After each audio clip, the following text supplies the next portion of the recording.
This was a crucial interview. What were your takeaways?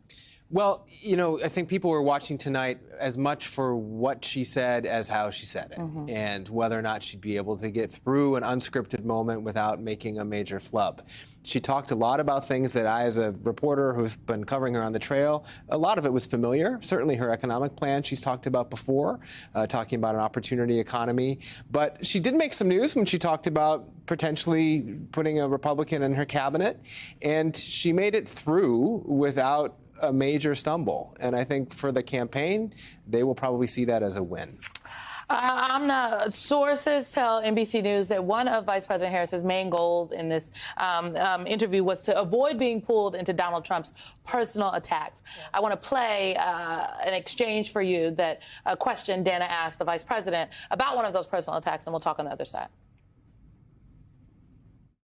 He suggested that you happened to turn black recently for political purposes, questioning a core part of your identity. Yeah.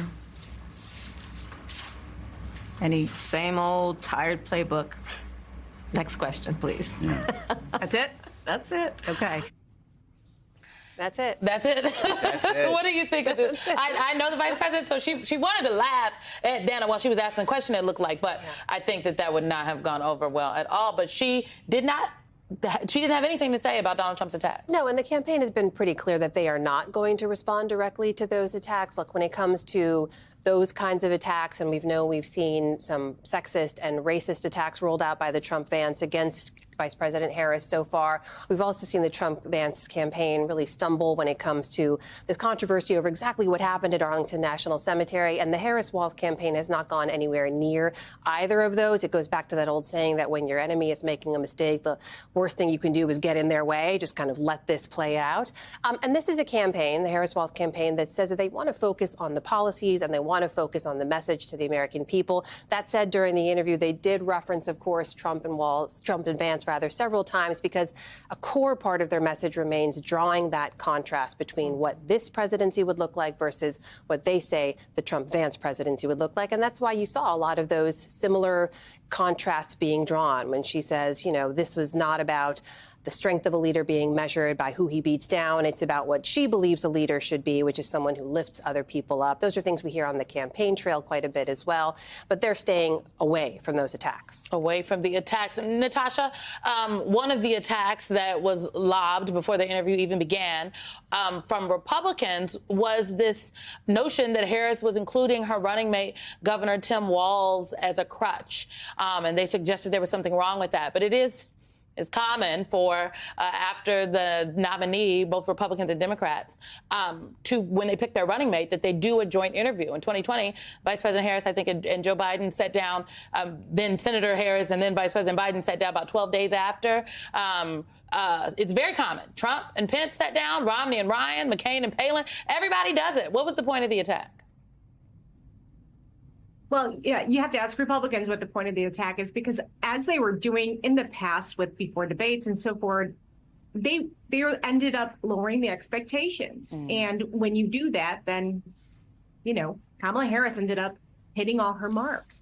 And so what you were kind of expecting from, you know, according to Republicans, was Walz swooping in to save Kamala Harris. Walz interrupting if there was a tough question. None of that happened. Harris was in control. And in fact, it was almost at times a little bit like he was an afterthought, right? Because all the questions were to Harris. You know, why did your policies change? What do you believe now? What are you going to do moving forward? You know, all of the different issues that Dana Bash went into, they were directed at Kamala Harris, and, you know, a couple questions went, of course, to Walz, but, you know, again, ended up lowering expectations, and Kamala Harris hit her marks. Let's talk about let's play one of those exchanges. Vice President Harris had been accused of, not even accused, like it is a fact that she said a number of things in 2020 in her 2020 campaign that she has now shifted her stance on, and she responded to a number of those criticisms tonight. Watch this. I think the most important and most significant aspect of my policy perspective and decisions is my values have not changed. You mentioned the Green New Deal. I have always believed, and I have worked on it, that the climate crisis is real, that it is an urgent matter to which we should apply metrics that include holding ourselves to deadlines around time. What do you think voters will think of that answer, Natasha? Well, I thought it was, a clever answer, relying on her values. And, what the other thing that she did, when you watch the rest of her answers, is saying what she ended up doing when she was elected, in terms of fracking. What did she do? She cast the tide-breaking vote to allow more fracking leases. And she said, look, I ultimately said, this is what I was going to do. I kept my word, and I will keep my word again. And I thought that was the strongest argument she could put forward right now with what she's going to do if she's elected. Jeff, it was interesting because Dana said, well, is there something that you saw, a policy that made you change? And she's like, she reasserted yet again her same answers that, she does not believe banning fracking. You can get the things done without having to ban fracking. So didn't give any inches there. I just suppose that with the fact that, just today, Donald Trump has now changed his position on IVF, it seems as though. The platform of the Republican Party apparatus says one thing, yet Donald Trump is now saying another thing on it. He shifts his positions all the time. I think there's a contention here of, because Donald Trump he is playing fast and loose with the truth often. Is this a standard that we are holding one candidate to and not the other? Because Donald Trump shifted today and folks are writing it up as though it's just commonplace. I don't know. I think it's important to mention or to remember that politicians of all stripes change their positions. And they do it sometimes for political reasons. And it could be evolution. That's not the word that she used today. She didn't really explain to Dana's question why her position had changed. She just said that she said in 2019, and that was actually a little bit confusing, that she said that she had made it clear even then. It's clearly something that has dogged her since, but they haven't taken action on it, and she is making clear that that's her position right now. And she did that using the language of values, and that's something that is pretty clever in terms of saying this part hasn't changed. This is not a flip-flopper issue. But yeah, of course Donald Trump is changing his position on IVF. He's seen that it's been a weakness for his campaign.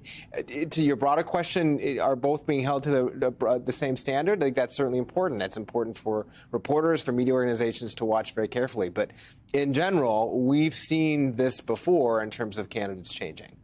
Yeah, Amna, there is a debate coming up, obviously, next week where we will see the two candidates on the stage together having to answer the questions, one right after another, maybe even at the same time. I don't know if we've got the mics sorted out just yet. But Vice President Harris said something else tonight about a promise about her cabinet and kind of who she would consider. And I want to play that for folks, and then we'll talk about it. You had a lot of Republican speakers at the convention. Yeah. Will you appoint a Republican to your cabinet? Yes, I would. Anyone in mind? Yes, I would. No one in particular in mind. We got 68 days to go with this election, so I'm not putting the cart before the horse. But I would. I think it's really important. I have spent my career inviting diversity of opinion. I think it's important to have people at the table when some of the most important decisions are being made. That Donald Trump his campaign, I think, is competing for independent voters. I do not know if former President Trump is competing for those Haley voters, per se. The Harris campaign, and it seems as though Vice President Harris is also competing for these independent Haley voters, moderate Republicans. This could be something that definitely speaks to them. It's not out of the norm. Republican and Democratic presidents have put other members of cabinets, people in their cabinet from different parties in the past. That's right. And that's worth underscoring here, is that has been longstanding practice going back several decades for administrations. I think the recent exceptions have been the Trump and Biden presidencies. Sure, yeah. But so that did make a little bit of news tonight. And I think, from the campaign's perspective, from the Harris-Walz campaign's perspective, that's exactly the kind of language you want to be using about consensus, about being a president to reach all Americans and representing all Americans when you say this is not about party, this is about what's best for the country. She actually said it would be in service to Americans to have that kind of perspective in her administration. And those are exactly the kind of voters that we know they need to go after. You saw, every single time they have a chance to reach out to some small group of voters, they do that. Even when Robert F. Kennedy Jr. dropped out of the race, Harris' campaign immediately put out a campaign saying, hey, if you were unhappy with the presidency of Donald Trump, and you should come take a look at us because we promise to be representing you as well. And this is going to be a close election. It's going to be won on the margins. Harris-Walz campaign here is reaching every single voter they possibly can, and in particular, those independent swing state voters. To the point of that it's going to be a close election, there is reporting that if you look at the polls, and again, I prefer a focus group and actually talking to voters, but the polls, they are indicative. And it seems that the vice president is closing the polling gap with former President Trump in many areas, except when it comes to the economy. She talked about the state of the economy tonight in this interview with Dana Bash, the affordability crisis. Let's take a listen to that exchange. Today, we know that we have inflation at under 3%. A lot of our policies have led to the reality that America recovered faster than any wealthy nation around the world. But you are right. Prices, in particular for groceries, are still too high. The American people know it. I know it. So, Jeff, I'll start with you, and I want everyone to weigh in on this economy question. This is something that is going to top of mind for voters, okay? Affordability, the economy, which is why you see the Harris campaign putting out these policies about housing, for example. What do you think of this answer, and how do you think this is going to continue to play over these next 68 days? I will answer that with a story about somebody. I just spoke to somebody, a White House aide, who was reflecting a little bit on President Biden's now former campaign and his focus on democracy. And this person said to me, people were saying, voters were saying, okay, I understand this democracy stuff, but gosh, my groceries are expensive. And I think this is a shift that Vice President Harris's campaign now has made very clearly. And you've seen it in some speeches. You saw it in the interview tonight. She is trying to go to that issue because she knows it's what voters care about. Will they think that her solutions are the solutions? That's something we'll see in November. But it's definitely an issue that she and her campaign have identified, and it's a little bit of a shift in emphasis from her predecessor.